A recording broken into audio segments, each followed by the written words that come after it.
তেওঁলোকে জানে যে উন্নয়নৰ কথা কৈ বিজেপিয়ে নিৰ্বাচনত জিকিব নোৱাৰে। তেওঁলোকে জানে শিষ্টাচাৰৰ কথা কৈ তেওঁলোকে নিৰ্বাচনত জিকিব নোৱাৰে। সেইকাৰণে অসমৰ মুখ্যমন্ত্ৰীয়ে কৈছে যে শিক্ষকসকলৰ ভোট আমি নাপালো। আৰু শিক্ষকসকলৰ ভোট কিয় বিজেপিয়ে পাব? শিক্ষকসকলক মাল বুলি কোৱা নাছিলে জানো মুখ্যমন্ত্ৰীয়ে?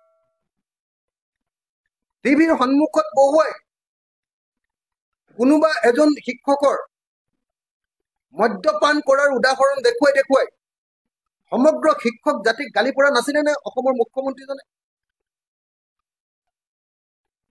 অসমৰ মুখ্যমন্ত্ৰীজনে আৰু অসমৰ শিক্ষামন্ত্ৰীজনে পদে পদে অসমৰ শিক্ষক সমাজক অপমান কৰা নাইনে?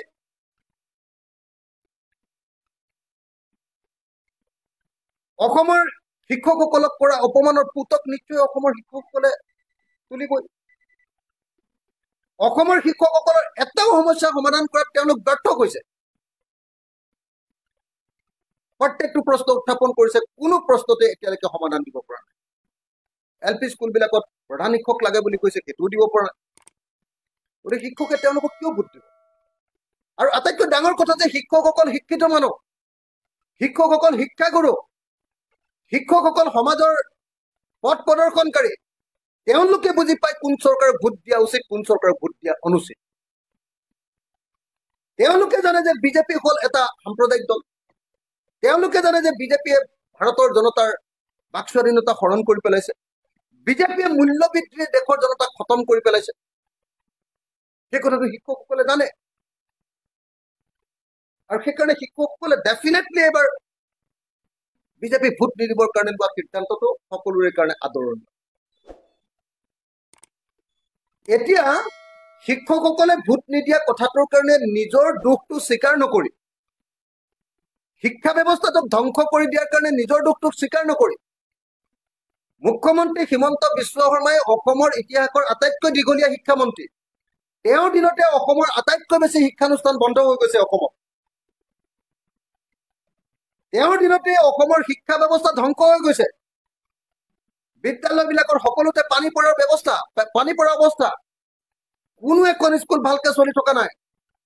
কোনো আন্তঃগাঁথনি নিৰ্মাণ কৰিব পৰা নাই। ভাল চাৰ্ভিছ ছাত্ৰ ছাত্ৰীসকলক দিয়াবৰ কাৰণে যি ব্যৱস্থা কৰিব লাগে, কোৱালিটি এডুকেশ্যন, তাৰ ব্যৱস্থা গ্ৰহণ কৰিব পৰা নাই। কেৱল শিক্ষকসকলক ৰাজহুৱাভাৱে গালি পৰাৰ বাহিৰে বাস্তৱতে তেওঁলোকে এই বিজেপি চৰকাৰখনে একো কৰা নাই। গতিকে বুজি উঠিছে যে দেশ আৰু জাতিৰ গাদ্দাৰ, দেশ আৰু জাতিৰ শত্ৰু বিজেপিক ভোট নিদিয়াটো দেশৰ সকলো গণতান্ত্ৰিক মানুহৰ পবিত্ৰ কৰ্তব্য বুলি শিক্ষকসকলে বুজি উঠিছে। আৰু সেইকাৰণে শিক্ষকসকলে নিজেও ভোট দিয়া নাই। সেইটোৰ পৰা শিক্ষা ল'ব লাগিছিলে যে আমি ভুল কৰিছো। উল্টাই এতিয়া কি কৰিছে? শিক্ষকসকলক শাস্তি দিবৰ কাৰণে বিজেপি চৰকাৰে ষড়যন্ত্ৰ ৰচনা কৰিছে। সেইকাৰণে হয় ছাৰ বাইদেউসকল, কিছুদিন পূৰ্বে ৰাজ্যৰ মাননীয় মুখ্যমন্ত্ৰী ডাঙৰীয়াই শিক্ষক কৰ্মচাৰীসকলক লৈ যি মন্তব্য কৰিছিল, সেই মন্তব্যৰ ওপৰত প্ৰতিক্ৰিয়া প্ৰকাশ কৰি অখিল গগৈ ডাঙৰীয়াই আজিৰ এই গুৰুত্বপূৰ্ণ মন্তব্যকেইটা কৰিছে।